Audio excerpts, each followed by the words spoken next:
തന്നെ അഫാനുമായി ബന്ധപ്പെട്ട് അഫാൻ നടത്തിയ കൊലപാതകങ്ങൾ ഈ കേരളം ആ വാർത്തകളൊക്കെ കേട്ടിങ്ങനെ വിറങ്ങലിച്ച് നിൽക്കുന്ന ഒരു സമയമാണ്. എന്തുകൊണ്ടാണ് അഫാൻ ഇത്തരത്തിലൊരു കൊലപാതകം ചെയ്യാനുള്ള സാധ്യത?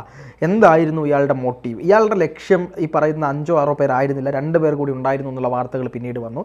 ഏറ്റവും പുതിയതായിട്ടുള്ള ഒരു റിപ്പോർട്ട് കൂടി ഇപ്പോൾ പുറത്തു വന്നിട്ടുണ്ട്. കാരണം അന്വേഷണ സംഘത്തിലൊരു സംശയം ഉണ്ടായിരുന്നു, അഫാൻ ഒരു മാനസിക രോഗിയാണോ എന്നുള്ള കാര്യത്തിൽ ഒരു വലിയ സംശയം ഉണ്ടായിരുന്നു. അത് ആദ്യഘട്ടത്തിൽ ഒരു പരിശോധന നടത്തുകയും വലിയ മാനസിക പ്രശ്നങ്ങളൊന്നുമില്ല എന്ന് ഡോക്ടർമാർ വിധി എഴുതുകയും ചെയ്തു. പക്ഷേ പിന്നീട് കുറച്ചുകൂടി ഡീപ്പായിട്ടുള്ള പരിശോധനയ്ക്ക് അഫാനെ വിധേയനാക്കുകയും ഇപ്പോൾ ആ റിസൾട്ട് വന്നിട്ടുണ്ട്. ആ റിപ്പോർട്ടിൽ ഡോക്ടർമാർ പറയുന്നത് ഇദ്ദേഹത്തിന് മാനസിക പ്രശ്നങ്ങളൊന്നും തന്നെ ഇല്ല എന്നാണ് ഡോക്ടർമാർ പറയുന്നത്. ഞാനടക്കം ഞെട്ടിപ്പോവാണ്. ഇയാൾ ഈ പറയുന്ന വ്യക്തിക്ക് മാനസിക പ്രയാസം ഇല്ല എന്ന് പറയുമ്പോൾ ഏത് തരം മാനസികാവസ്ഥയിലാണ് ഇയാൾ ഇത് ചെയ്തത് എന്ന് നമ്മൾ ആലോചിക്കേണ്ട ഒരു കാര്യമല്ലേ? എന്തായിരിക്കും ഈ അഫാൻ ഇങ്ങനെ ഒരു ക്രൂരമായ ഒരു കുറ്റകൃത്യം ചെയ്യാനുള്ള മെയിൻ മോട്ടീവ് എന്ന് ഇപ്പോഴും മനസ്സിലാവുന്നില്ല. പാർപ്പൻ ഇയാൾ വലിയ തന്ത്രശാലിയായ ഒരു ക്രിമിനലാണ്.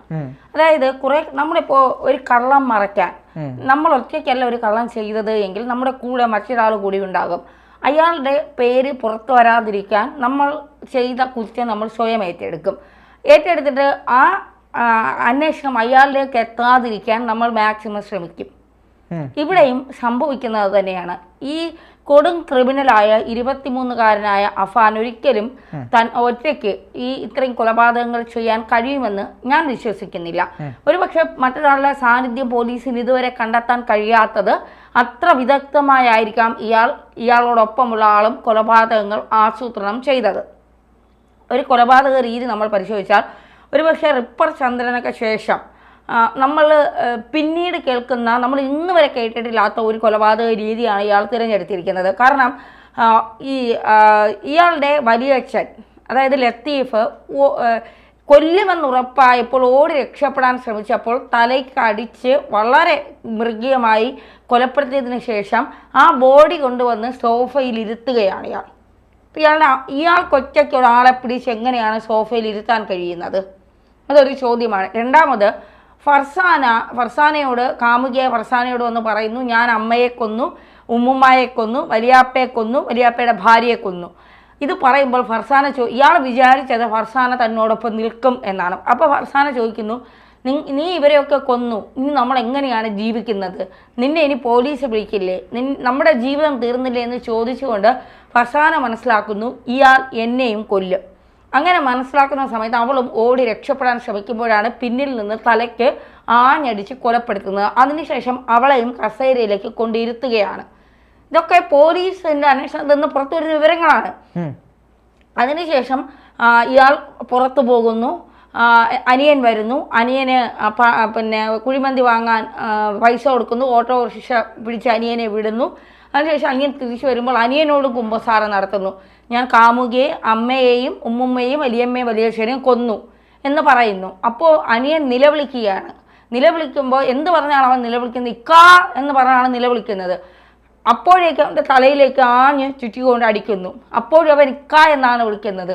ഇക്ക എന്ന് വിളിച്ച് അവനെയും അതിക്രൂരമായി കൊലപ്പെടുത്തി കൊല്ലുന്നു. അതിനുശേഷം വീട്ടിനകത്തേക്ക് കയറി ഇയാൾ കുളിക്കുന്നു, ഡ്രസ്സ് മാറുന്നു, പുതിയ ഡ്രസ്സ് ഇടുന്നു, തിരിച്ചു വരുന്നു. മദ്യപിച്ചിരുന്നതുകൊണ്ട് വാഹനം സ്റ്റാർട്ടായില്ല. അതുകൊണ്ട് കണ്ട ഓട്ടോറിക്ഷയിൽ പിടിച്ച് ഇയാൾ പോലീസ് സ്റ്റേഷനിലേക്ക് പോകുന്നു. ഇതാണ് നമ്മൾ ഇതുവരെ കേട്ട കഥ. ഇയാൾക്ക് ഭീകര പരിശീലനം കിട്ടിയിട്ടുണ്ടെന്ന് പറയുന്നുണ്ട്. മാത്രമല്ല ഇയാൾ ചുറ്റിക വാങ്ങിയത് ഇയാളാണ് എന്ന് ഓർമ്മയില്ല എന്ന് ആ കടക്കാരൻ പറയുന്നുണ്ട്. അപ്പോൾ ആരാണ് ചുറ്റിക വാങ്ങിയത്?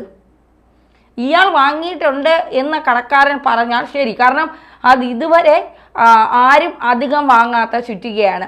അപ്പോൾ അത് വാങ്ങാൻ ഒരാൾ വരുമ്പോൾ സ്വാഭാവികമായി നമ്മൾ അയാളെ ഓർത്തിരിക്കും. ഇത് വന്ന ആളിനെ എനിക്ക് ഓർമ്മയില്ല എന്ന് പറയുമ്പോൾ ഒന്നുകിൽ ആ കടക്കാരൻ കള്ളം പറയുന്നു, അല്ലെങ്കിൽ വന്നത് അഫാനല്ല.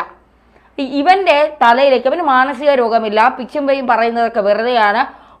ഷമിക്ക് ഇവൻ്റെ ബന്ധങ്ങളെക്കുറിച്ചൊക്കെ ഏകദേശ ധാരണയുണ്ട്. മകൻ രക്ഷപ്പെടും എന്ന് വിചാരിച്ചുകൊണ്ടാണ് അവർ ഈ കള്ളങ്ങളൊക്കെ പറയുന്നത്. തല കട്ടലിൽ നിന്ന് വീണാണ്, അതിലൊന്നും പിടിച്ചു നിൽക്കാൻ അവർക്ക് കഴിയില്ല. കാരണം അവരുടെ കണ്ണിന് താഴെ തന്നെ ഏകദേശം 15ഓളം സ്റ്റിച്ചുണ്ട്, ബാക്കിയകത്ത് സ്റ്റിച്ചുണ്ട്. അവരുടെ മുഖം മുഴുവൻ വല്ലാത്ത പൊട്ടിയിട്ടുണ്ട്. ഒരാൾ കട്ടലിൽ നിന്ന് വീഴുമ്പോൾ ഇത്രയും വലിയ അപകടം ഉണ്ടാവില്ല എന്നുള്ളത് ഏത് ബുദ്ധിയുള്ള ആർക്കും ചിന്തിച്ചാൽ മനസ്സിലാവും. അതിലപ്പുറം ഈ ഉമ്മയുടെയും മകൻ്റെയും കള്ളങ്ങൾ ഒരു പരിധിവരെ പൊളിഞ്ഞത് ബാപ്പ സൗദിയിൽ നിന്ന് വന്നപ്പോഴാണ്. ബാപ്പ വരില്ല എന്നാണ് ഇവർ കരുതിയത്. അപ്പോൾ സാമ്പത്തിക പ്രശ്നം എന്ന് പറഞ്ഞ് പിടിച്ചു നിൽക്കാമെന്ന് കരുതി. അപ്പോഴാണ് ബാപ്പ നാട്ടിലെത്തിയിട്ട് പറയുന്നത് 15 ലക്ഷം രൂപയുടെ കടമേ ഉള്ളൂ, അതിൽ കൂടുതൽ എൻ്റെ അറിവിൽ കടമില്ല. അപ്പോൾ ഈ 65 ലക്ഷം രൂപ എങ്ങനെ കടമുണ്ടായി? 14 പേരിൽ നിന്ന് വാങ്ങിയെന്ന് പറയുന്നു. ഈ 14 പേരെ പോലീസ് അന്വേഷിച്ച് കണ്ടെത്തി അവരുടെ വിവരങ്ങൾ ശേഖരിച്ചു എന്ന് പറയുന്നു. ഈ 14 പേരെന്താ മാധ്യമങ്ങളുടെ മുന്നിൽ വരാത്തത്? നമുക്കറിയാം, എന്തെങ്കിലും ഒരു കാര്യമുണ്ടായാൽ ഞങ്ങളുടെ പണമാണ് അവൻ വാങ്ങിച്ചത്, ഞങ്ങളിൽ നിന്നാണ് അവൻ അത് വാങ്ങിയത്, ഇത് വാങ്ങിയത്, അവൻ്റെ ജീവിതം അങ്ങനെയാണ്, അതാണ്. ഒരു ആളെ എങ്ങനെയൊക്കെ തീർക്കാൻ കഴിയും അതിൻ്റെ അങ്ങേ അറ്റം ആ നാട്ടുകാർ തീർക്കും. ഇവിടെ മഹൽ കമ്മിറ്റി ഇവനെതിരെ പ്രതികരിക്കുന്നില്ല, പള്ളിയിലെ ഒരു പണ്ഡിതന്മാർ ഇവനെതിരെ പ്രതികരിക്കുന്നില്ല, നാട്ടുകാർ ഇവനെതിരെ ഒരു മോശം വാക്ക് പോലും പറഞ്ഞ് നമ്മൾ കേട്ടില്ല. ബന്ധുക്കൾ പറയുന്നത് ഫർസാനയ്ക്ക് വേണ്ടിയിട്ടാണ് ഇവനെല്ലാം ചെയ്തത്, ഈ കടം വാങ്ങിയത് ഫർസാനയ്ക്ക് വേണ്ടിയിട്ടാണ്, ഇവൻ ലക്ഷങ്ങൾ കടക്കാരനായത് ഫർസാനയ്ക്ക് വേണ്ടിയിട്ടാണ്, അവളെ കൊണ്ടുപോയി കറങ്ങാനും അവൾക്ക് വേണ്ട സാധനങ്ങൾ വാങ്ങിച്ചു കൊടുക്കാനുമാണ് ഇവൻ കടക്കാരനായതെന്ന്. ആ പെൺകുട്ടി അവളുടെ ബാപ്പയും ഉമ്മയും അറിയാതെ കഴുത്തിൽ കിടന്ന മാല 90,000 രൂപയ്ക്ക് ഈ കൊടും ക്രിമിനലിന് പണയം വയ്ക്കാൻ കൊടുത്ത പെൺകുട്ടിയാണ്. അപ്പോഴും ഇവൻ്റെ വീട്ടുകാർ പറയുന്നു ഈ കൊലപാതകം നടത്തിയ ഇവൻ മാന്യൻ, എല്ലാം ചെയ്തത് ആ പെൺകുട്ടിക്ക് വേണ്ടിയാണ്. അപ്പോൾ ഇവന് കൃത്യമായ ഒരു പരിശീലനം കിട്ടിയിട്ടുണ്ട്. നിരോധിച്ച ഒരു സംഘടനയുമായി ബന്ധപ്പെട്ട് കൃത്യമായി പരിശീലനം കിട്ടിയിട്ടുണ്ട്. അതായത് ചോര കാണുമ്പോഴും മാംസം പുറത്തു വരുമ്പോഴും ഒന്നും പതറരുത്. കാരണം അങ്ങനെ പതറിക്കഴിഞ്ഞാൽ ഇവനെ വല്ല ഭീകരവാദ പ്രവർത്തനങ്ങളിലേക്കോ മറ്റ് കാര്യങ്ങളിലേക്കോ എത്തിക്കാൻ ഈ പരിശീലനം നൽകിയവർ ശ്രമിച്ചു കാണും. അപ്പോൾ ഇവർ പറയുന്നത് നീ ചോര കണ്ട് അറപ്പ് മാറരുത്, മാറണം. പിന്നെ പിന്നെ ഈ തലയൊക്കെ അടിക്കുമ്പോൾ തലയിട്ട് അടക്കം ചിന്നിച്ച് തരും, ഇതൊന്നും കണ്ടാൽ നിന്റെ മനസ്സ് പതറരുത്. ഒരിടത്തും അവൻ്റെ മനസ്സ് പതറിയിട്ടില്ല. എല്ലാ കൊലപാതകങ്ങളും റിലാക്സ് ആയിട്ടാണ് നടത്തുന്നത്. ഒരു കൊലപാതകം കഴിഞ്ഞ് റിലാക്സ് ഒന്ന് ബാറിൽ പോയി മദ്യപിക്കുന്നു, സിഗരറ്റ് വലിക്കുന്നു. 25 കിലോമീറ്ററിനിടയ്ക്ക് 7 മണിക്കൂർ എടുത്താണ് ഈ 6 കൊലപാതകങ്ങളും ചെയ്തത്. അതിൽ 5 എണ്ണേ വിജയിച്ചോളൂ, ഒരെണ്ണം അമ്മ രക്ഷപ്പെട്ടു. എങ്ങനെയാണ് എന്നറിയില്ല.